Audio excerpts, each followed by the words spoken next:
Este programa tem o patrocínio TAP Air Portugal, Hotel Praia Sol, Luís Firmini Insurance, Jornal Luso Americano, Go Kart Service, MCM Clinic, Coimbra Restaurant, Top Burger, Quarta Gala, Rádio Corações de Portugal.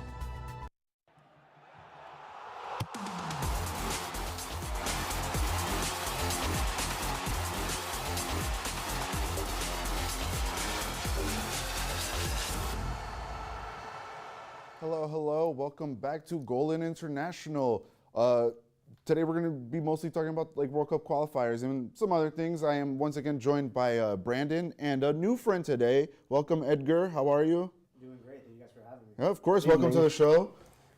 World Cup What's up? qualifiers.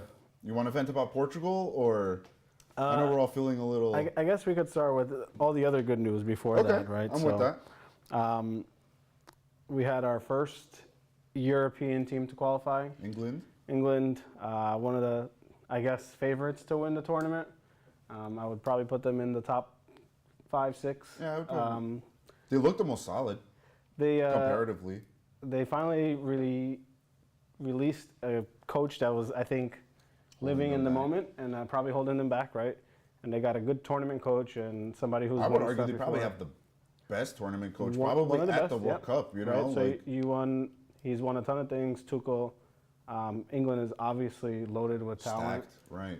They can play 3 different 11s, and it really doesn't matter for them, right? Same level, or a minor drop off if anything. Yeah, I mean, and these qualifiers, they really need to play a full strong 11 because they're better than the rest of the group. Everybody. Right. And then the other day I was looking at just randomly like Netherlands roster and their squad, and I'm like, loaded. Wow, this team is really good, team, right? And I'm Which is funny too, because I remember the last what has it been, like 6 years? That they've kind of more of a joke compared to what they were before. They didn't qualify for either a Euro or a World Cup not too long ago, one of the last 2. And then I'm like, the other day I was looking at their starting 11. I'm like, oh, this is a pretty good team. And then I looked at their bench. I was like, this is a really good 18, 20 players, right? Yeah, solid. So I don't know. I mean, who's their coach now? Do you know? I forget. I think it's Van Gaal. It's not Van Gaal anymore? It's Koeman. It's Ronald Koeman. Okay. It's Koeman, and they're just like quietly doing the Premier League players all over the place. True. Van Dijk obviously still good. Gakpo Dumfries always plays better. Gakpo, for now. Always plays better for the You still got team. Memphis Depay up and there then Memphis somehow. broke their goal scoring record. Around. And every time he plays for Holland, he plays well. He's like Gakpo. Like they just play well for a national team. Dumfries national pride, maybe compared to like. Because Dumfries I feel like in best. England, comparing it to like England, maybe now there's more of that, but like that's never really been. I remember like people like Jamie Carragher or Steven Gerrard or Phil Neville saying how like when the Brazilian lads would go off, they'd be all excited to go, and like so England that always actually goes dreaded back it. to the. You know? I watched the thing about Gerrard speaking about it last week. Okay. In Rio Ferdinand's podcast, and they're sitting side by side, and Gerrard said he's like, we were too ego immature when we played together. He's like, now you look at it, Carragher and Neville are laughing every single day next to each other. Chilling. Me and you have become great friends. Terry and a bunch of people are good friends, but at that time, like, we went to practice, we practiced, and everybody went home and did whatever they wanted. Right. Like, nobody wanted to be hanging out with each other. They just wanted to play, and I was like, this England team is a lot different, and all these other national teams that do well are much different. It seems more of like, correct. Like going back to like Holland, it seems more of like a collective now compared to like I think even like when you looked at when Spain was Madrid and Barca and they won every single game, like even though there was a civil war from Spain, they hated each other. Yeah. And then when they played on the national team, even playing in that, I remember like, was it Sergio Ramos? Ramos and Piqué. It was during like the Mourinho era, Yeah. and like Mourinho was still such a hate for Barcelona. So I'm saying like they would play against each other and they would Ramos wouldn't care. He would kick everybody, they'd get a red card, and then they'd go to the national team and they just beat everybody comfortably, right? So Holland is a very slept on, and it might just be ignorance of mine and a couple other people, but I think they're very slept on. And Did you say dark horse? I would say they're a dark horse to definitely get far in the tournament. They have. What would you define as far? I think they Holland? can be. What would be a good tournament? I think they could be a quarterfinal, semifinal team. Okay. I think they have experience all over in biggest leagues and players who've been there. Memphis, like he plays in Brazil now, but he's been playing for Holland. Like everybody has Since he been was a like. teenager. Right. Do you think he would take a dip in quality playing in Brazil his entire time, not playing against the top European talents? But it's like, I think he's gone there. He's kind of like been reborn, honestly. Yeah, because I also feel like, especially for a player of like Memphis's ilk, which is like creative and likes to like flair, like Brazil's the perfect place to go ball out in your 30s. You know what I mean? If you're that type of player compared to like in England or Spain. It could just be like, he was at He's more Atletico comfortable. for a while, and he goes to Brazil where he's a little more comfortable, and he knows like that's probably the style he likes to play a little more. Right. He's there and he's playing well, and again on the national He's team what? as well. I feel like he's like 35 now. Well, I might be overshooting I don't even know it, if he's that old, but he's just like he's been around since like we were in high school, and it's just Right, like. I feel that. But he came up when he was like 17, 18, and he was Yeah. going to supposed to be this The big next big thing, right, I remember that. It never came out to that, but he's had a great career for Holland, right? For sure. He's their leading scorer of all time. So I think they're a very interesting team. And then we look at Norway, and I think they're a very interesting team that no one has talked about really they've until been like this smacked. qualifiers, and you're like, wow. I have a follow-up question. Do you think Erling Haaland is anti-Semitic?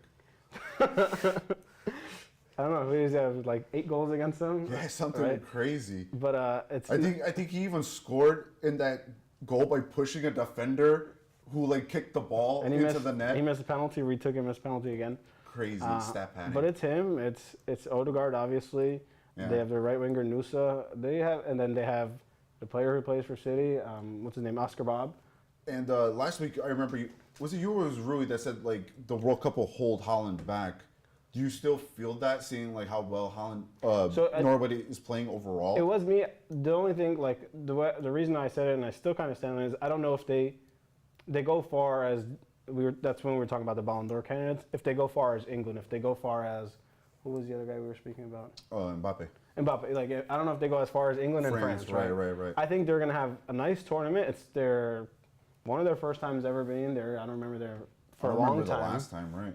But I think they're gonna go there. They're gonna have a pretty good showing, and that's probably when you look at the end of it, like. Did Norway go as far as England and France? Probably not. They can, right? They probably won't. I mean, anybody can. Right, really, right. We don't know right. a year, 8 months from now, right? Right. But I think he's going to be that. I don't even know if holding him back is the right thing to say, but when you compare their seasons, and I'm sure their numbers will be across the board all crazy, Kane and Mbappe and Haaland, but like, who had the most success in the season? Will also play right. 'Cause you had mentioned that too. If Harry Kane goes on to win the Champions League with Bayern in the league and has a good World Cup, correct? Automatic. Well, I wouldn't say automatic, but a pretty guaranteed. It's a higher winner. percentage, right? Right. So I think that holds that weight. Do you think anybody else is a dark horse in the next year's World Cup? Well, again, we only have 21 teams I think qualified so far, but right. But qualifiers are just about almost. I think we have like 2 games left in Europe, they have like one more round, and then it's the knockouts, right? Yeah, and a playoff, yeah. Right. So one team that I really do see making a little bit of a run, just because I've seen them firsthand and they've been really giving everybody a lot of problems in the qualifiers in South America, Colombia. Okay. That is one team that, if you look at it on paper, it doesn't look like much, but they're so well knit together and they're so like used to playing with each other that it's just they flow so well. And I mean, were they the finalists of the last Copa? They lost to Argentina. Yeah, they lost Argentina. That was the last. Okay. And I think they went right before that. They were in like a year and some change without losing. Yeah, they had. Right. I were remember that record too. Right. And then James. That's a good shout. James is a tournament player, and every tournament just comes out balls, and right. balls. He could play in the most obscure clubs in the world. When it comes to So the he'll World Cup, show out for Colombia. He is right. a big game player. And then, he's a like, guy that just shows up. When he puts the Colombian jersey on, it's That's like it, right. he's 10 years reborn, and I agree with just that. plays. You never know what you're going to get when he steps onto like a World Cup field. Yeah. You know what I mean? I do think I agree. You never know, like, and you always have that South American grit from teams like that, like Right. Colombia.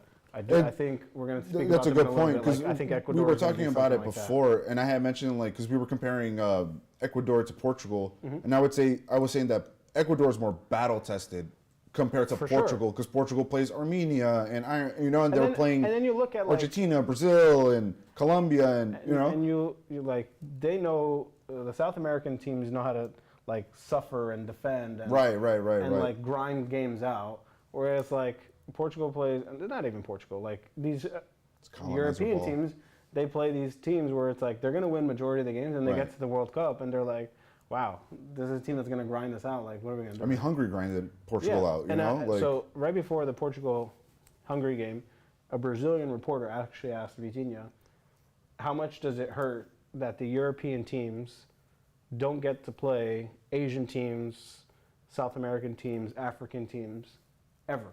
Like, because now... like in the tournament or in just qualifiers? In anything, like friendlies, anything, because now you have Nations League that takes up so much time. Oh, and then that's you have true. qualifiers that True. you're either qualifying for the Euro or qualifying for the World Cup. Right. So when was the last time you saw Portugal play any South American team that wasn't That's a in that tournament? good point. And then he brought up the fact that Morocco knocked Portugal out, and the previous one, Uruguay knocked Portugal out. Like, there are two teams that you never see, Yeah, that's true. right? And That's I true. think, and Vitinha actually said it was like a great question. Like, Yeah. you never really think about that, but you don't see any of these other teams. You see the European teams all the time. Right.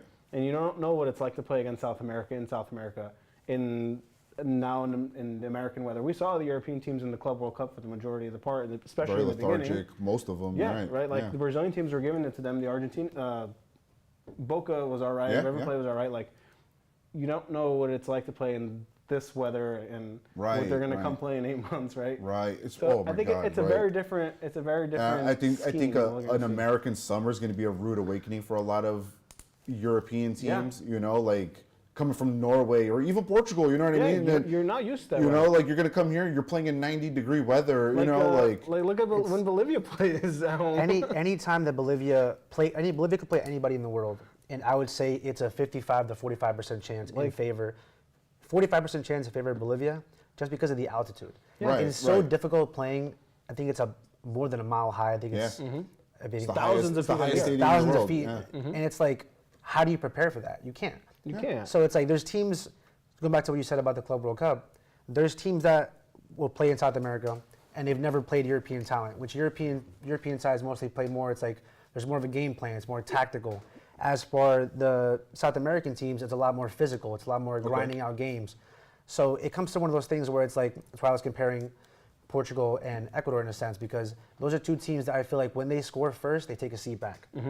And then I was also mentioning that with Ecuador, they're the kind of team that they will invite the play because they know they can defend well, but there's no motivation to go forward. Okay. And they'll only play forward when they go down. If it's an even game, they'll wait until they'll wait out for the entire point and be happy with They'll that. draw it out. As for Portugal, I feel as if they are a team that they'll go up 2-1 and then just kind of be cool with that. Sit back a little bit, kind of just invite the pressure, pass the ball around, kind of just kill the clock off. When most of the times, that'll work most of the time.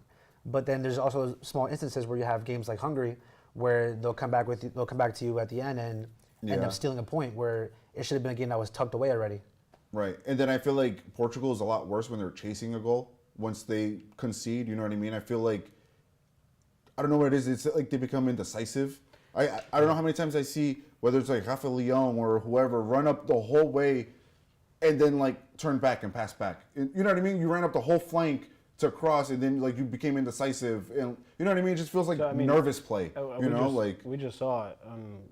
These last two games Portugal played, like both teams played an extremely low block. Yeah. And Portugal was happy to just have the ball and kind of do nothing with it. They were Yeah. just circulating the Anti-soccer. ball, and they're really slow with the ball. And again, I think that's a big coaching issue that they have. They don't really have. He doesn't really have solutions to break down a team that plays in a low block. So if everyone's saying that, they're just gonna do it. Like I was looking at Ireland's average. I always think this is hilarious. The average like position of that each player is in. Okay. Kind of like, Like their the heat map? heat map, right? Okay. And Ireland's farthest forward up was Evan Ferguson, and it's like he is playing. His average was right beneath the halfway line. Like that was Oh my God. where he Yeah. stayed majority That's of the what he game. was Not basically So even in like, his half. like That's they had crazy. zero intention of going forward, but they were fine with that. Portugal Yeah. wasn't creating anything. They had 30-something shots, and I think 3 on target, and then Kelleher saved the penalty. But like, they're gonna struggle with that going forward. Like Yeah. they're gonna go play in the World Cup. If they play a team against like a team I like would say Ecuador, they would struggle against so Ecuador. like Ecuador, who's fine sitting back there and kind of just letting you get the ball and kind of break us down. And if they're gonna sit back there and do what they did, they're a much better and organized team than a lot of these European teams that Portugal can't break down. For sure. And there's gonna have some problems. So they have a lot to figure out. I think the coach is a super limited coach. They just tied Hungary. They allowed 17 shots against Hungary in Portugal. Like that just can never happen. Yeah. With all respect to Hungary, they're not an awful team, but they're not a good team. Right. That again. Just different levels. Yeah. Right. So like, and then when you're a team like when you look at Portugal's squad, that's a top 5 squad, and they struggle with everything like all the time. Like in the last 6 months, they've had one convincing win, and it was against Armenia 5-0. Right. And like that's part of the issue of Portugal because it's going back to like comparing it to Ecuador. Ecuador plays Argentina during qualifiers and plays Brazil and plays all these Colombia, top right? teams that they're directly competing with, while Portugal doesn't even blow out teams like that they should be blowing out, and they're way easier group. The And only then, thing but I then you think get that- this sense of like, that I think they do very well is when they play a team that's like their level and that's going to attack them, they play well.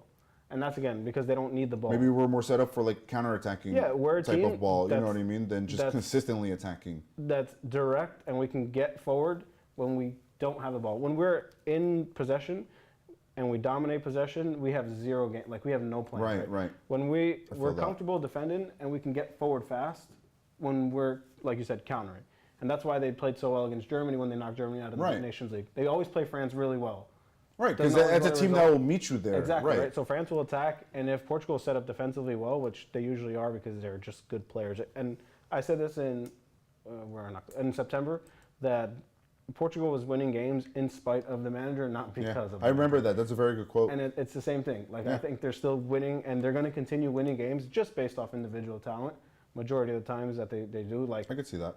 the goal against Ireland comes from a great cross from Trincão, and Rubenev scores a nice header, right? But again, and that's another thing that blows my mind. It seems like this coach has premeditated subs before Yeah. the games, right? Crazy. So like he puts 5 guys on, one of them being Gonçalo Ramos, another striker when you need a goal in the 88th minute against Ireland. It made 0 sense, right? The next game against Hungary, he makes 5 subs again. 4 of them are completely different players that played the last game. So it's kind of like, oh wow, these guys didn't Like play you last can tell game. he's rotating. Yeah, these guys Right, didn't right. play last game. I'm gonna sub them in this game, and it's like you're not even reading the game, right? Right, So it's right. like, what are you doing here? Yeah, that's a very He valid subs out criticism. Nuno Mendes, who's the best player, one of the best players in the world. He's the best left back by wide margin. To put in Nuno Tavares, who can't defend. He's a known Yeah. attacking forward. No liability, right? Going back, right? And then like those just things that just gets you right. It's baffling. Trincão was one of the best players that came in against Ireland. Doesn't see a minute in the second Yeah. game just because he played last game. Is that why? Right, Like it just crazy. makes no sense. Like if it was friendlies or whatever, like I Correct. understand, but like see, and this then is that's this what is gets an to me. official game with points on the line, and like And that's what gets to me. If they win this game against Hungary, the next round in November that they play Armenia and Ireland, you don't need to win games. You right. can call up you can literally call up a whoever whole you different want. 23. So all yeah. those guys that are super tired that are playing in England, Bruno, Bernardo, who shouldn't right? be on Give the them national off, team, right? don't even call them up. Let Ronaldo stay home. Let all these guys stay home. Right. Bring Kinda, Rodrigo Morta, like all these guys that could be on the national team. Let them see what it's about, right? So would you say that like the main issue would be coaching? I think they have a big coaching problem. Yeah, and I feel like it breeds the insecurities within the Portugal Yeah. squad and indecisiveness and like the overthinkingness. That's like And the I think- vibes I get when I see Portugal play. You know, Yeah. like His biggest blessing was somehow winning the Nations League against Spain. yeah, he kept his job. And he kept his job. Right. Yeah, that probably kept him on a lot longer than he probably should have. Correct. Had they Yeah. not been successful in the Nations League. But also, like, Portugal's one of those teams where you look at them on paper and you never feel like they're going to lose a game, but you always know they're going to struggle. Right. It's always going to be a dogfight. So well put. So There hasn't so been many times where you accurate. watch Portugal play and it's like, all right, this is the clear favorite. They've been good the entire game. It's always like, it's like pulling teeth. You know, it's one of those things where they just they're Even gonna when we make are you- favorites, I'd never feel like favorites. You know what I mean? Doesn't matter what game it yeah. is. I Like didn't catch the game live against Hungary. I watched it back after, but like I saw them go down 1-0. I'm like, okay, whatever. Like they could probably come back. Right? They take 2-1 lead, and it's like second half, and I'm like, it's not scoring another goal. something fishy can happen here, right? Because they're just a team again, like They got complacent. and I just think they're just thinking about other things. But Right. and I look at these subs, and I'm like, this is Overthinking wild. ball, like yeah. It's a big problem. I think the only thing is I think France has the same problem Portugal has. They've obviously been more successful, but I think Deschamps is a terrible coach for a national team. He's been there like 10 years, Yeah, right? and he's Like- made a ton of mistakes. France, in the majority of this But to be tournament, fair, he's also won. He's won the World Cup, Right. so I Yeah, guess it's you like, get how a- can You can't really argue he's won the can't World Cup, when right? once you've been that successful, it's hard to do it, rip right? you out of Back-to-back position. finalists, And you know, think- like but see, that's my point. Like, and I always have this problem with any other sport. Like, Portugal's at a place now where just getting to the tournament and getting to the group stage or right out of the group stage is not enough, yeah, I agree. right? I So, totally like before, agree. you'd be like, wow, this Portugal team, they made the World Cup. You know, if they get out of the group, they're all right. But now Right. the talent that they have, so like Ecuador now, right? I was just telling him this also before, so my expectation for Portugal is they need to. It can't be anything less than a semifinal. And that's where I was going. And to. they I are would say actually, that's our level. It's supposed to be our level currently. and Portugal's actually my pick to win the World Cup just because of the depth on the squad. They have guys who have experience. You obviously still have the big man up top. You know, he's gonna bag you minimum 4 goals in the World Cup. You know, he's still looking great. Obviously, he's not as young as he was before, but he's shifted over now to being a calculated poacher. I mean, just the goals he scored the other day are like the epitome of what he's going to do for the rest of his career. That's him aging as And he could probably for one of another the 4 or best 5 players in the years. Yeah, world. Yeah. but I agree. So we were going to talk about expectation, and Edgar said, I think best. My expectation for them is like if they don't make a semifinal with this team, it's a disappointment. Yeah, I agree. I don't care I agree. who's in front of you. We right? made it to the semis last one. So and Wait, was that no, we made it to the quarterfinals. Right, We lost right. to- And Morocco. we lost to Morocco, right. Another blown chance. Yeah. Morocco had a great tournament, but again, you look at that and it's like, wow, that's a blown chance. Right. Right, and I feel like that goes back into like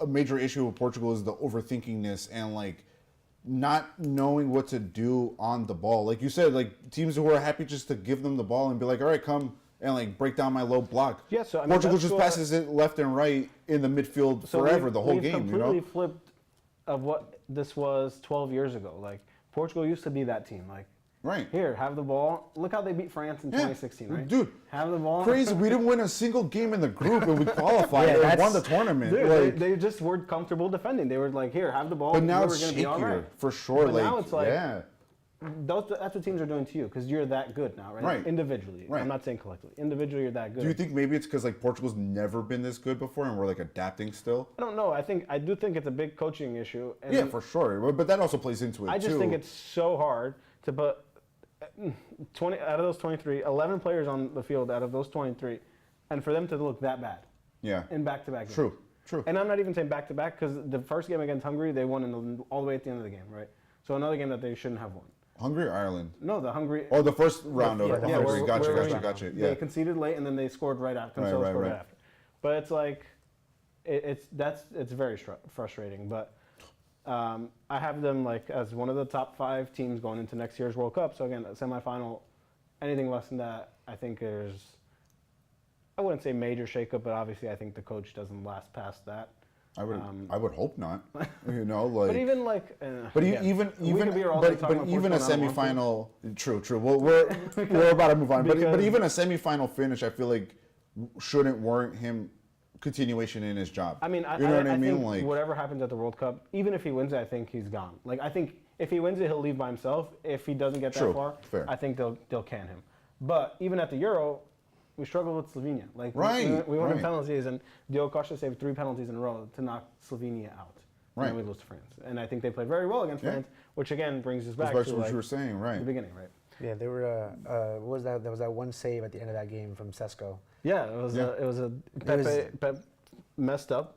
Sesko stole the ball, and it was a one-on-one. Diogo Costa saved it. Yeah, that easily could have changed the entire trajectory of that tournament. Of the honestly. whole, literally the whole country. Like everybody he would have been out for sure. And then a lot of those players are making decisions that I don't know if they want Are to ready make to decisions, make. right? Yeah, right. So, right. in terms of everybody else, I think Spain's just steamrolling everybody. They look great. They are my pick to win the World Cup. I think Okay. they're just. And again, I look at their team and I'm like, there's a lot of teams that are so much better than this on paper, and they just destroy everybody. Like Marino scoring goals for fun. They look solid, and I feel like they don't have like maybe I'm phrasing this wrong, but like the star. Well, that's what I'm saying. So you look at the like- team and it's like, wow, like everybody here is a good player. You don't look at it like, wow, everyone here is a great player. Right. You have a few, I mean, sure, obviously right. you have Lamine, but he just didn't play. Or he's been hurt. But like, But even then, before you would look at the Spain team, it'd be stacked. well, yeah. You know what I mean, mean? We're talking Like, about 2012 and now and 8. And it seems more. I they're guess just subtle. I don't know they're if that's just the a right very, word. very good. It's a very not well-rounded good. team. They're Yeah, an for sure. amazing Well built. collective team. It's Yeah. like every single person in their position does exactly what they have to do, and they don't exceed expectation, but they do exactly. They do their just job. enough. Right. They do just enough, and that if everyone does their job, It's you just can't so really. easy for them to win Right. every game. So like, they're the opposite of Portugal. Against any low block, they're super comfortable. Like, they can pass around. you and That they'll already work comes it. from like Spanish Forever, right? identity of And I like think of it's- their Yeah, team. that's- You know, like back to the tiki taka days, Well, and you and know, then like. they're the opposite of Portugal, where Right. if you press them high, they have a lot more. And that's what I meant about like Portugal not being fully used to like being Being at that this level compared to like where they've ever been before. You know, because like before we'd have Ronaldo and 10 dudes. You know what I mean? Like respectfully, you know what I mean? I Like think I sent it to you guys, the 2014 lineup. It was yeah, like, crazy. That was just what I don't even want to talk. Let's talk about Ecuador. well, let's talk about first. We can talk about Ecuador in a second. Okay. Cape Verde making their first ever Love it. World Cup. Love it. Second This is smallest why I nation. like the World Cup expanding. Second smallest nation to ever do it in terms Love of it. population. I think in terms of space, they're the smallest nation ever to qualify in terms of like obviously. That's amazing. It's definitely a feel-good story. You know, if it's your first time qualifying for the World Cup, it's obviously awesome. an amazing feat. Right. But if we're going to be real, what's the Ceiling? expectation Yeah. in the group, no matter who they draw? To be fair, I don't think that's fair to give them expectations because, like, them just making it to the World Cup is already their version of winning the World Cup. You know what I mean? First time Yeah. ever, like, going to the World Cup, like, me personally, the way I look at the World Cup, I don't look at it as a full-on competitive. Obviously, it's a competitive tournament, but I look at it more as a festival of, like, soccer. You know what I mean? And, like, You a just lot of these know- teams go, like, just being at the World Cup, even if Yeah. they get blown out 7-0 every game, doesn't matter. They're heroes because they made it to the World Cup. So I don't think it's fair to give them expectations. And like a lot of these other small, like Qatar's probably going to lose every other game too. But like it's great that they made it for the first time not hosting. As not you being a know, host. like Yeah, another team that made it not being a host. South Africa has been love it since 2014 2010. or 2010 rather. they Yeah, hosted. sorry, Since yeah, they 2010. hosted what everyone says Vuvuzelas. is the best World Cup environment. Hands down, the best World Cup I've gives ever you a- seen in For, my me- entire for me, life. yeah, It it's gives you a it's lot that of, one or 2006, but it might be because that's the first one I remember. You have to You know? think about the marquee moments of that entire tournament. So the first goal of the tournament, Shabalala, absolute screamer. to beat Mexico The- and giving the them comment- Right, I remember The that. commentary from Martin that goal Tyler. Yeah, right. is second to none. You also have the Vuvuzelas. That's the Suarez bite. No, the Suarez, Suarez handball against Ghana. And then missing the PK. Uruguay going through. Crazy. There's just so many different things that But you bring can you say the back to same that for World Cup. 2006, though. You know, like But that's But 2006 had that- a lot more powerhouse though. Like, right, and like that was what I was gonna say. It's like that was probably the most star-studded World like, Cup. You had 2010? Zidane Yeah. and the Materazzis and Gattusos and Pirlos But then, and, like, in and 2010, Rui you Costa. You know what I mean? You Oh, had the greatest national Rui team Costa. probably ever. Spain that won it. Yeah. In Spain? 20 in Oh, in 2010. 24. Oh, right, 2010. in 2010. You had Agreed, for sure. The greatest national team ever, like player-wise, and then you had Holland in the final, which is like throwback, nostalgic Holland, Schneider and Robben. Right, Yeah, that right, team, right. right? Like, Yeah. Nostalgia ball. right, and then Yeah. in the semifinal you had Uruguay Yeah. and I don't even know who Spain beat. Oh, Germany. It was like Yeah. a stacked Germany team too. Like Puyol scores a header late to win in the game. Like that was a crazy That's World Cup, peak, right? peak Diego Forlan. Yeah, and it was Yeah. Diego Forlan That's- just taking the Good tournament shout. with Forlan a ball. Javelani shout. ball from midfield Yeah. scoring free kicks. Right, you would hit it and it would like Yeah, bend around the the earth. dip on those balls were insane. Yeah, honestly. it was just an awesome. You want to tournament. hear a crazy statistic? The last game Italy won besides a group stage game was the 2006 final in the World Cup. Last time? Besides like in the group stage, like Oh, like World a Cups? knockout game? like a Or knockout game, it knockouts? was the World Cup final in 2006. That was the last time they won a knockout game. It's wild. I read that Well, the other day. I was like, that's not true. They missed what 2 World Cups after that, Yeah. and they're like not in the. And then final. Germany went through a whole slump too, besides the 2014 That was era the, of them. that But was after the- that, like, that was the winner. because they haven't qualified past the groups in the last two, right? Yeah, it was it's always the curse of like the winner Yeah. the next World Cup doesn't do well. I'll still take a win. You know what I mean? Like, there's only ever been 8 winners. You know what I mean? for like, sure. I mean, like I'll take that. And then like never whatever. If pass we miss up. the next one, it doesn't matter. Right? We won a World Cup. You know what I mean? Yeah, like, I think I would sacrifice my qualification for the next one. Right, You win one, right. right? Just the feeling of 1,000%. one. Only teams like Brazil can be like, well, no, never. It's like, dude, you have 5. Shut up. You know what I mean? I mean, like if you ask Messi right now, like, we'll give you the chance to win the one in 22, but like the next one you're not going to qualify for. He'd be like, hell yeah, sign me right. up. Like, It's the last thing I need to beat Ronaldo. Yeah, like you won't care. Yeah, But- it's a good point. But okay, then that brings us to the next point. Messi and Ronaldo is obviously their last World Cup. I'm gonna say it's their last international tournament. I'm not sure. We were talking about it before. I can see Ronaldo squeezing out another Euro. What? Yeah, he's the most physically in shape athlete on the planet, probably. Like this dude's a cyborg, the next dude. Euro. The next Euro, I think, Or is is it the one we're qualifying, or are we the one after that? that's a World Cup. Oh, that's a World Cup. Sorry. I think Okay. the next Euro is the UK, England, Ireland, and Scotland. I think Okay. it's those 3. I don't know. I can't see another 2 years. I mean, like, I don't. If anybody would do it, it'd probably be him. Just like from a physical. And I also you know think what I like, mean? Like, Martinez is going to be gone. If there's another manager who's like a serious manager who's just should not be right. who's not like an agent-ridden manager, Right, like right, doesn't right, fall right. for all of George Men's stuff, like True. I don't think Ronaldo gets called up. In all fairness, Unless he warrants it. to all the greatness that he's obviously done for the I mean, national granted, if he team. warrants it, you know what I mean. But correct, right? But like I think if he is done at this World Cup, I don't see it. Like, and especially, I obviously I think also like if Portugal somehow wins the World Cup, he's not playing in no more tournaments. Like that is right. the end of it. Would you say? Because this is what I was going to ask you. If Portugal somehow win this World Cup, do you think he retires on like therefore, or he continues to He play? retires 100%. in the post-match interview. but not retires from Portugal. Like just retires. Mid-trophy lift, he's retiring. From all Love that. What a from the flex. last sport. That What a is flex. you need to leave at. If that were to happen, you'd that's- have to leave at your there's, peak. There's can't. nothing higher than that, Right. especially for him. That's won everything, right? Like, Right. There's literally Not one trophy thing he that- hasn't won, except for the unless Club World the Cup. Saudi Arabian league, right? That Right, I'm right, sure right. he cares so much about.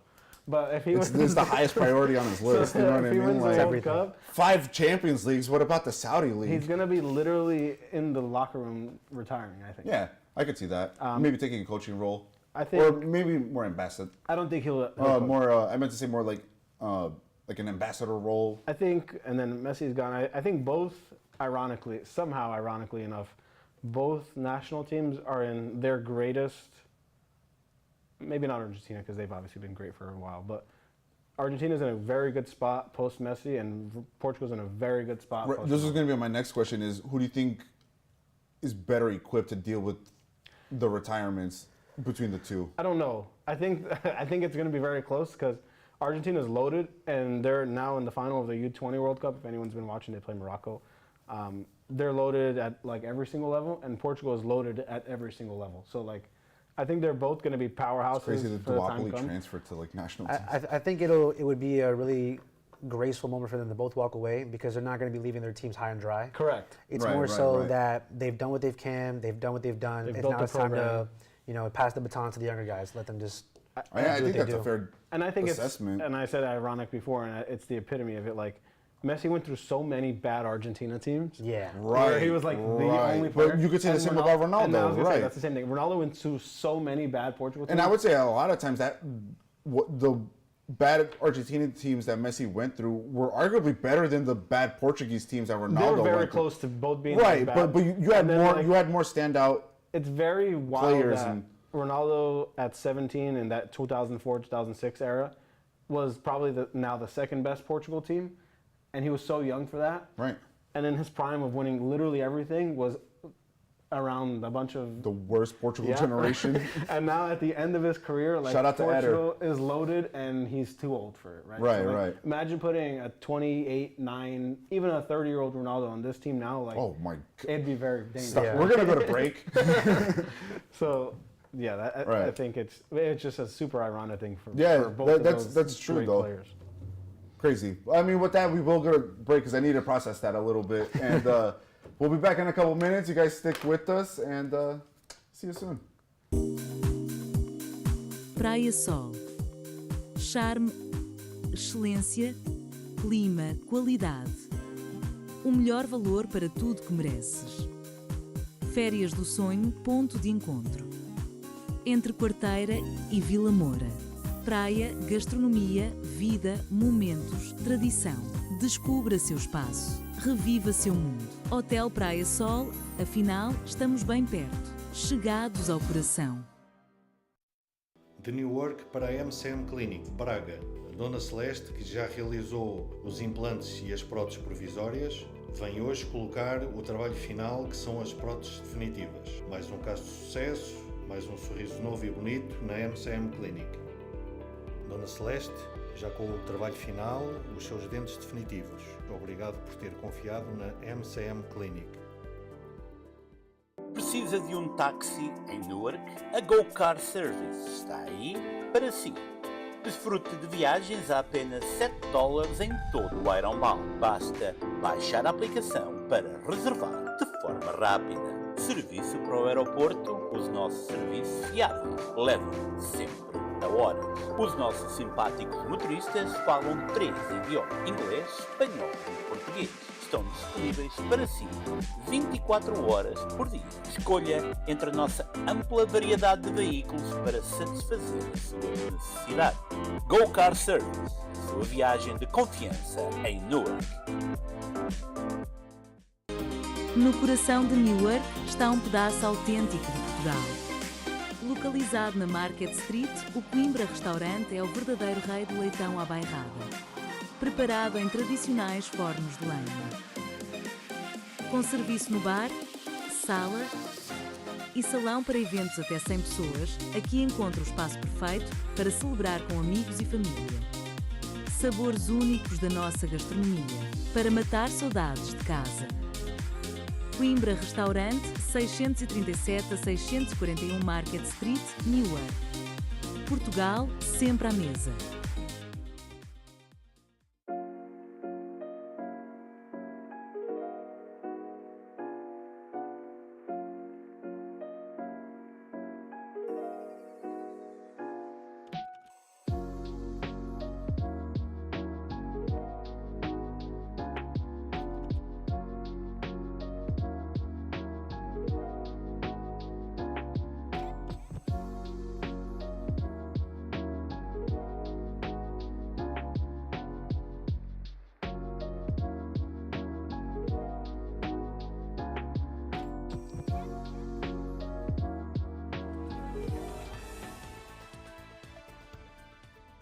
Boa noite, o meu nome é Luciana Antunes.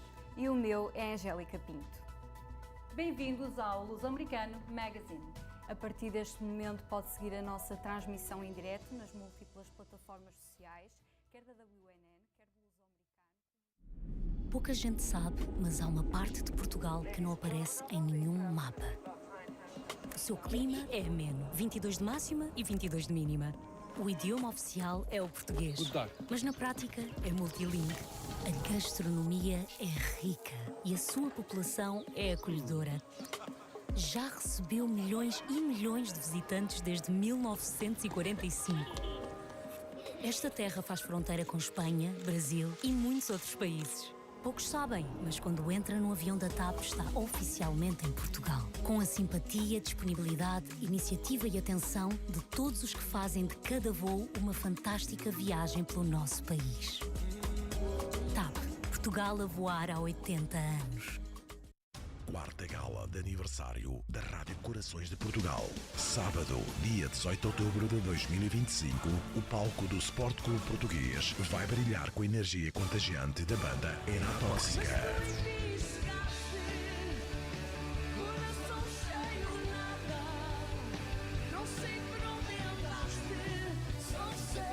Manic Boys and Girls Club. Hey, we are the Manic Boys and Girls Club. We are beyond grateful to be performing at the 4th anniversary for Corações de Portugal Radio in Newark, New Jersey. It all happens October 18th, and we will see you there.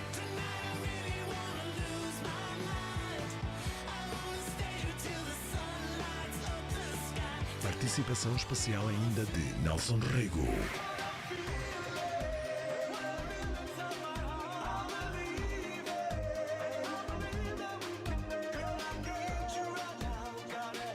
logo a seguir em After Party, com animação garantida com o DJ João Conceição. Quarta gala de aniversário da rádio Corações de Portugal. Mais um grande evento, sempre com a melhor música. E você não vai querer faltar, pois não? Bora lá então. Hello, welcome back. We're going to talk about Ecuador a little bit. Edgar, take it away. Let's do it. So Ecuador had 2 fixtures this week. They had the first one against the U.S., which they tied 1-1, and they also tied 1-1 against Mexico. Both very, very lackluster performances. I would say. Were you guys home or did you play? We played in Mexico, and then we played the U.S. in Texas. Okay. But all in all, very, very lackluster and poor performances. I would say under Becasese, that first half of the Mexico game was probably the worst half I've ever seen put together by an Ecuadorian side. Okay. That was just, they didn't look like Ecuador, because we're so high on playing a low block, playing defensively. So where there were instances where we were getting caught with gaps in the back line every 2 to 3 minutes. And the goal that we concede is Joel Ordonez giving the ball away to Mexico. We concede in the first 2 minutes, very unlike him. I was going to So say, like also just those a never mistake. happens. But Right. Never happens. Considering they never conceding in the first 5 minutes never happened. I couldn't even believe that when I was watching, honestly. I was waiting for an offside flag or a foul somewhere, but For the game to restart. it was just, it was incredible to me. I had never seen a side play so lost, with no direction. We already play with no offensive direction, but to have no type of formation, no type of organization defensively was incredible to me. Given we were playing without Estupiñán, we were playing it without Hincapié still. He's still hurt. Preciado was awful. He got hooked in the first 25 minutes. In a friendly, that's In a wild. friendly. That's wild to do. In a How friendly. bad you have to be. And I wouldn't be surprised if he found his way, because the reason why he got hooked was he was arguing with Becasese on the sideline. Okay, that makes sense. Immediately pulls him out for Kendrick Paez. And then he puts Alan Franco as a right back out of position, so obviously he's not where he's supposed to be. Balogun smoking him on that left side. So I would attribute a lot of that to just them losing their heads. And I wouldn't be surprised if Preciado somehow found his way off of the World roster? Cup. The World Cup whole roster. roster? Do you think? Well, right, because you don't want to disrupt the balance of personality and if you're going to be combatant, you know what I mean, and it makes sense. I can see why they do. There's it. been players in the past that have gone against Becasese, and like Jeremy Sarmiento, we haven't heard that name in a long time. He was at Brighton, and then he fell his way down to Burnley, and now he went and loaned out to.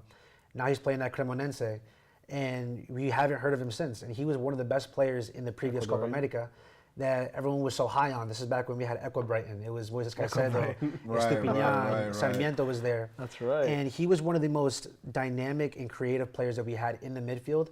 And there was an issue where his father had spoken out about Becasese and his coaching, and basically just judging him publicly. It's not a good look if you're going against your head coach like that. Right, true. And he hasn't been seen or called back to the national team since. So it's been almost a year now that he hasn't been called, and it's that's a big loss, because he's probably one of the players I was the most excited about going forward in the Ecuadorian future, in the near future also.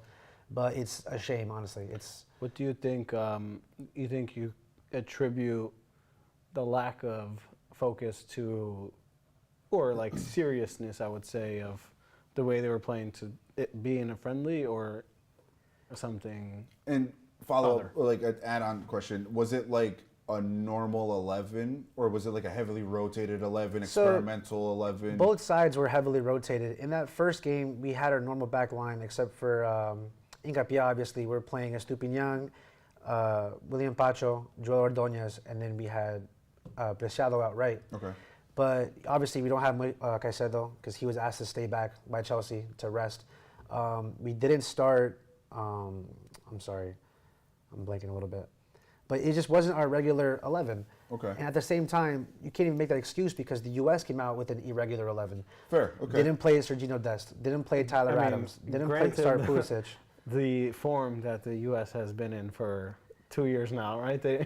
It's kind of no excuse, no matter what 11 is playing. You should be competitive. And in a game where they were far better than us, it was a stellar game from Galindez. If it wasn't for him, we would have lost 3-1. There were some of those chances that I couldn't believe that I couldn't believe the saves that he was making. So when you play without, and obviously this is no excuse, but when you play without, you name 2 players that, Hincapié won't start yet, but He's a player in Arsenal that was starting for Leverkusen, who was one of the best teams when he was there in Europe, right? And then you talk about Caicedo, and he's if not he's what, the like best, 23 still, right? if not the best defensive midfielder, he's top Up 3 there, defensive right. midfielder. Right? Agreed. That just does literally everything. So like you play without those two guys straight up the middle of your spine, and it's going to hurt.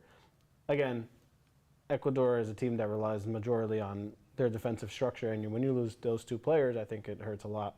I do think they are going to have a problem against better teams. 100%. Or even against, when I look at what they did in the last World Cup, they lost to Senegal to not qualify, right? The last game of the group. When you go up against a team like one of the African teams who are probably as physical as the South Americans or just under it, but they're quicker and they're a little, like they're very well technically, I think they can have problems with a lot of those African teams too. Against European teams, I think they're going to be very physically, not dominant, but above them. So it's going to be very interesting to see how Ecuador does in the World Cup. It's just, with the way that they've played so far throughout the qualifiers, it's like they always play to hold out, never to take the game by... Go ahead, right? But to go ahead. Right. Because even with that previous World Cup, they were through for about 45 minutes. We concede. It's 1-0. Yeah, that's right. They immediately go on the offensive. Tie, we're at 1-1. And then throughout the last 20 minutes is when they're fighting for their lives, just trying to qualify, which shouldn't be the case. And then Koulibaly scores the winner, and then you're out of the World Cup. And it's one of those things where it's like, when are they going to just step away from, not step away entirely, but learn how to build forward? There's no creativity going forward. It's always been the issue for Ecuador. And a lot of the goals that we scored are attributed to individualistic excellence. It's like half of the goals that we scored by Ener Valencia, they're at the PK line. Right. They are either, like his goal in Colombia, in Barranquilla, takes 3-4 defenders. That's not any kind of plan. That's not any kind of game. Right, that's just a moment of... Brilliant. Right. So Ecuador plays accidental football, not intentional football. They're just going with the flow of the game. If it's a counterattack, it's a counterattack. And I believe that playing that style is not going to get us very far in the World Cup. It'll get us far in the qualifiers when you're playing 18 games because you're just stacking up points, scraping out draws. But when 3 matter. When you have 3 games, let's say you get stuck into a group with 3 good teams, you're in a group of death. You got to win at least one of those games because 3 points doesn't assure you going through. Yeah. So it's like, sure. I'm nervous. Not even 4 points. But at the same time, I mean, what's your expectation? In a perfect scenario. I guess it also depends on like the draw. Like it depends on the draw, but so even with, let's just say without the draw, what do you think is a success in terms of rounds for Ecuador, and what's a disappointment in terms of rounds for Ecuador? I believe that we're burning a golden age if we don't make it to at least round of 16. I agree. Round of 16 needs to be the bare minimum. Failing out in the group is unacceptable. I think that round of 32 can't happen. The federation back a big amount, getting out of the group again, because I think they've made ton of progress since the last World Cup in terms of player development, in terms of the style and how they are known for being a good defensive team. Where back then, I don't think people used to speak about Ecuador. Like, I know the Ecuadorians knew about how Ecuador was playing, but like around the world, outside perspective, everyone was like, "Oh, people only knew Antonio Valencia." You know what I mean? That was it. It was just a South American team, and now it's like the players are coming out. They're good players. They're playing in some of the best leagues in the world, and I think if you're getting out in the group stage, there's a big problem, deeper than players. Especially because you can have great players at every position. That's perfectly fine. But our back 4, we have guys playing Champions League, guys that have won the Champions League, guys that are playing in top 5 leagues. It's like this is the golden era of Ecuadorian football, and to have it go to a waste would be just a complete shame. That's how I feel about Portugal. And it's also like, I feel like this might be one of our best chances because we don't have any talent at the striker position other than Ener Valencia. He has been our savior for years now. Top goal scorer, 48 goals in his back pocket. But it's like, what happens after that? Because there's been times where we'll have Ecuadorian subs coming on as a striker. We'll have guys like Kevin Rodriguez, who I've been very critical about. I don't think that he's a national team player yet. I think that he still needs to grow a little bit more. He's playing at Saint-Gilloise, or Gilloy, however you say it. But and then we also have Leonardo Campana, who ideally, he has the perfect body and the perfect He's a striker build. He's the perfect striker build. 6'3", strong, can be a target man. But the thing is, how can you be a target man when the ball doesn't get to you? True.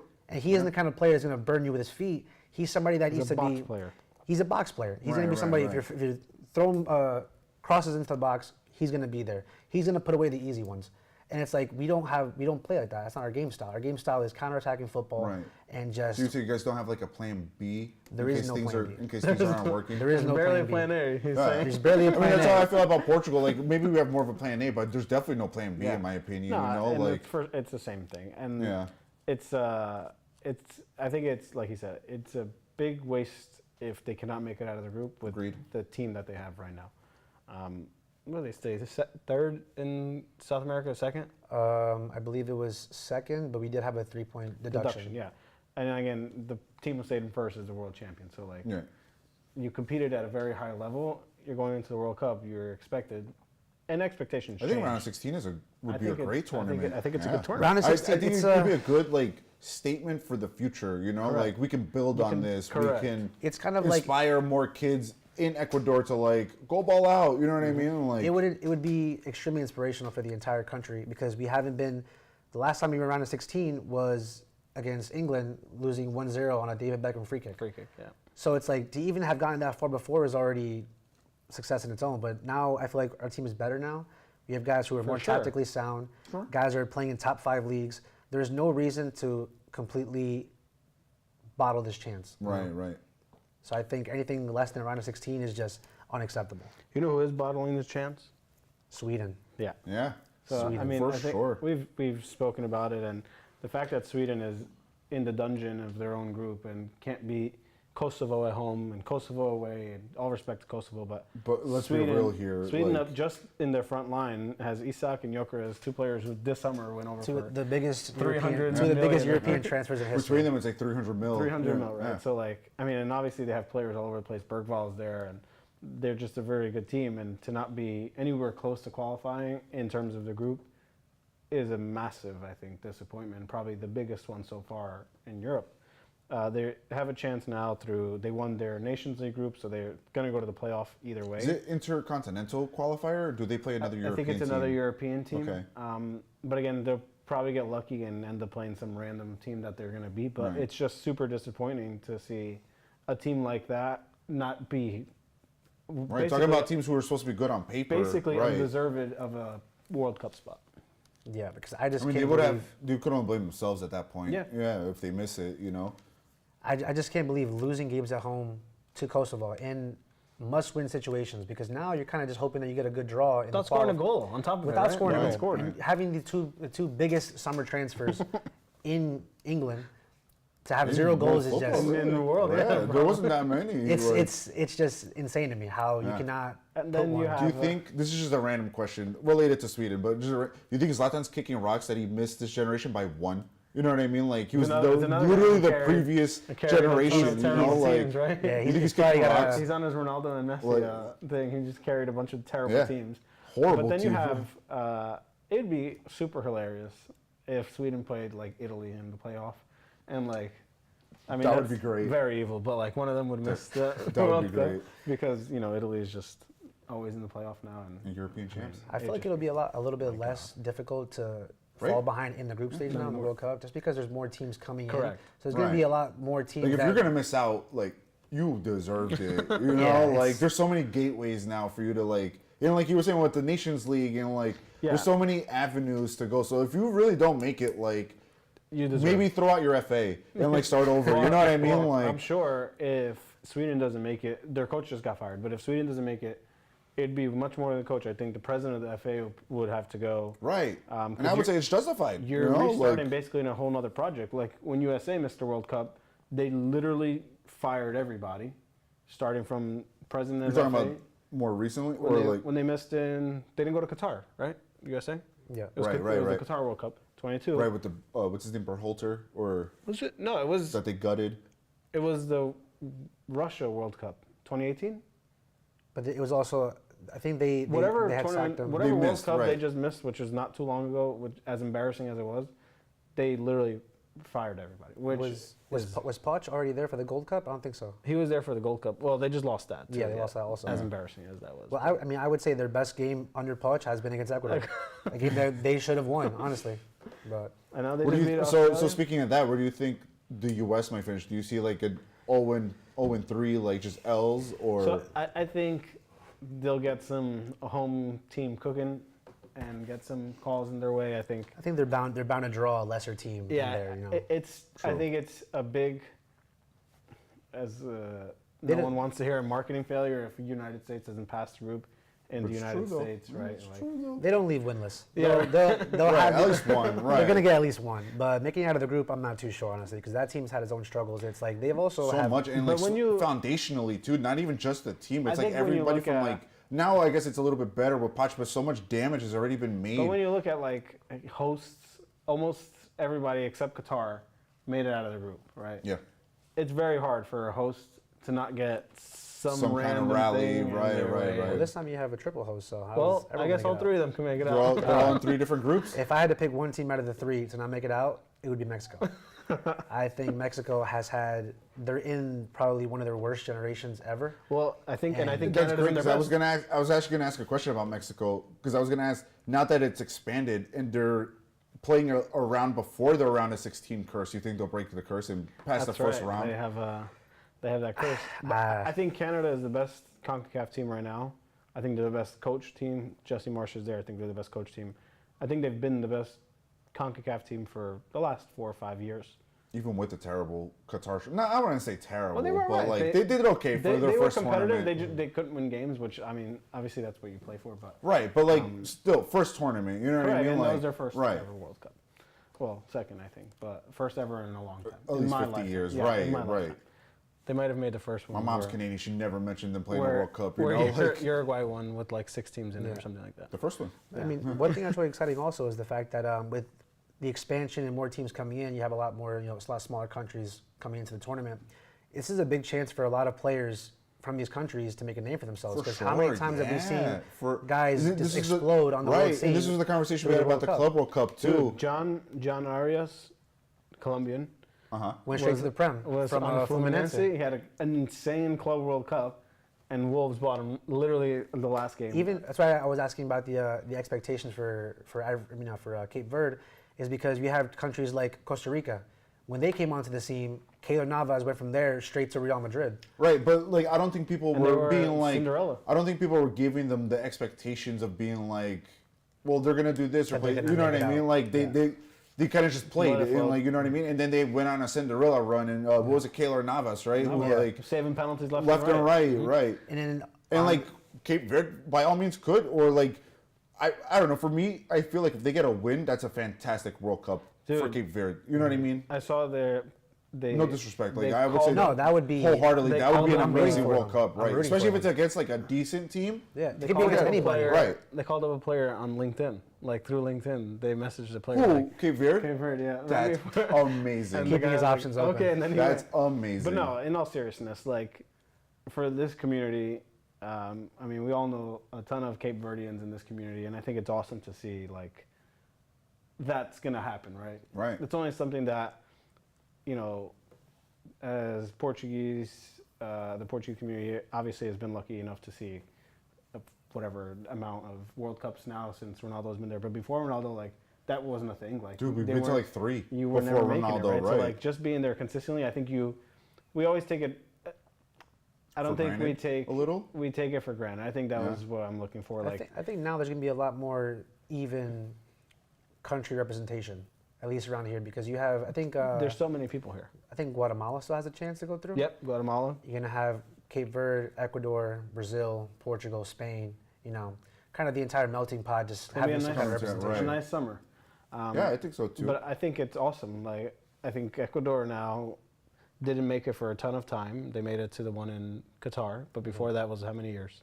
I think it was, the Were you guys- previous one was 20, You guys weren't in 2006? no. They didn't make it for. We didn't go to Oh, Germany. right. It was like right. three Went to World Cups, I Japan, think. US, didn't make it to Germany. 2006. Germany. Didn't go to South Africa. South Africa. Okay. We didn't go to Brazil. Yes. Oh, wow. Okay, so We went to Russia, and that's when we fell out in the group when we lost last minute to. And then you didn't make. To this day, it was Shaqiri. Last minute goal. That's right. Last minute goal. We had beaten Guatemala. We tied France. That was like the highlight. We were gonna go through. Right. And then again, another World Cup where in the last 10 minutes of the group stage decides our fate. So it's one of those situations where you just have to make it to the full 90. That's just the World Cup. What was it, the last World Cup where like Japan, Spain, Costa Germany, Rica? they were all qualified at the same time until like the final minute went. You know what I mean? Like, but that's where I was getting to. Like now Ecuador is making it, and like, but before that first World Cup, I remember speaking to a ton of Ecuadorians that are around here. Like, it's amazing that you're right. It's like. I'm sure that's how our grandparents felt when Portugal made it, right? We don't take we take it for granted now. Like, we were they're born just into expected it, to go, right? Like, if they don't make it, it's like, wow, this team is awful. Right. We'll bash them. No, so, but that was the standard before. But now we've kind of exceeded those expectations to where now we like have tenfold. actual. Correct. Now, if Ecuador didn't make this World Cup, imagine what would be on. Oh, there would be heads rolling. Exactly. Right. Same for Portugal. There'd be a ton of people jobless right now. So making it out of the group is no longer the expectation. It's right. not even. Yeah, you guys leveled up. You know what I mean? It's round of 16 or failure. I think that's fair. Anything more than that, kudos to you guys. Anything less, everyone's getting. Think about a lot of guys are losing right. their jobs. Right. Yeah. And so Portugal, you think realistic? Because I know we said like a good World Cup for them would be the semifinal. Realistically, where do you think? I think we're exiting. If I'm going to be real. I think it's.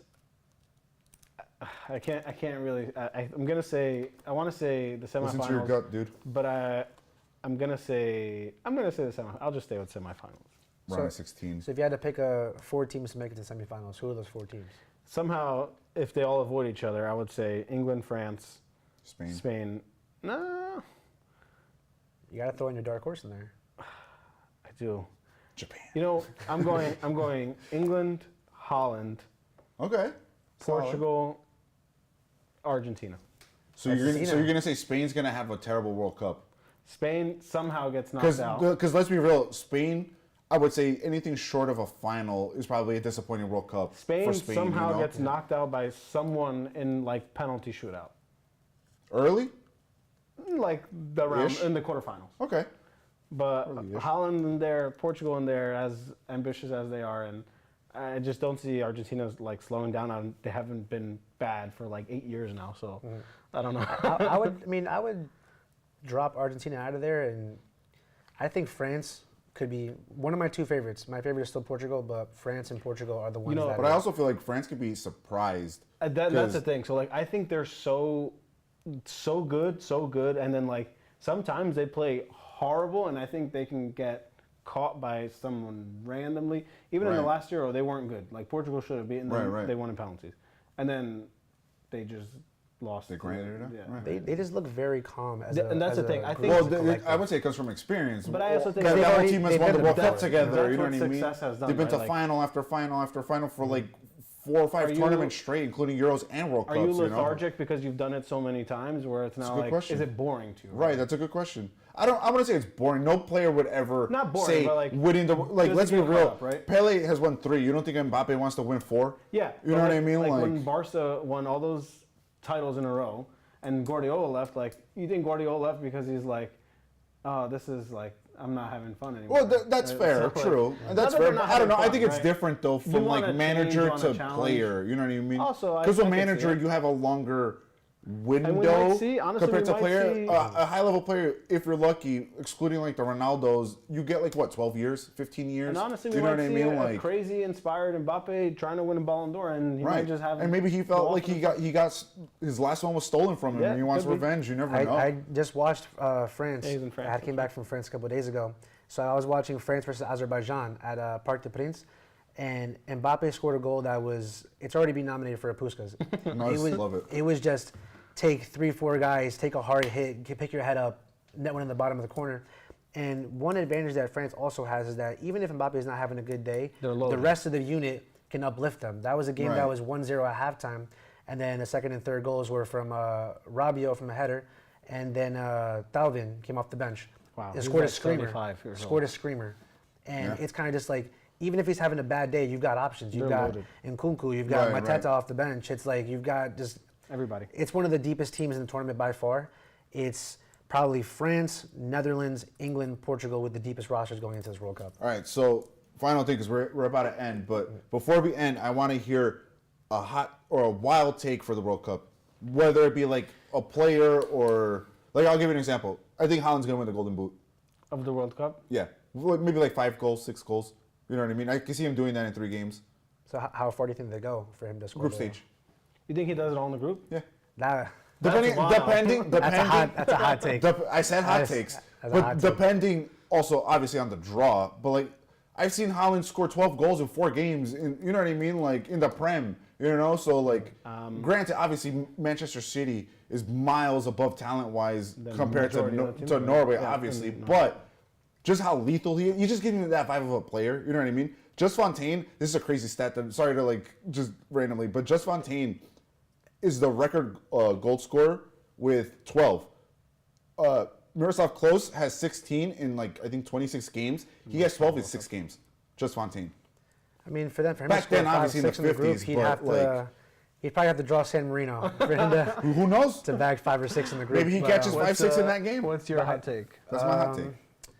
I think, I would say wholeheartedly, I think CR7 can make a shot for the Golden Boot in the tournament. I think so too. I think he's still got it. I think he's still as lethal. He's as clinical as he's ever been. Obviously, he's taken a step down. He's not as young as he was before. He's not as explosive.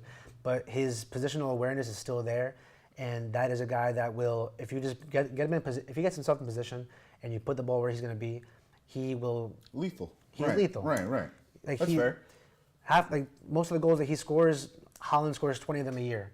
You know, so, and that's with a better Portugal side than I would say Haaland has a City side. Right. Or Norway even side. Okay. So I 10 think years older than him. 10 years older than him. Right. The guy, 15 what years older Haaland's than doing him, in his actually. prime, Ronaldo. CR7 Right. know? Agreed.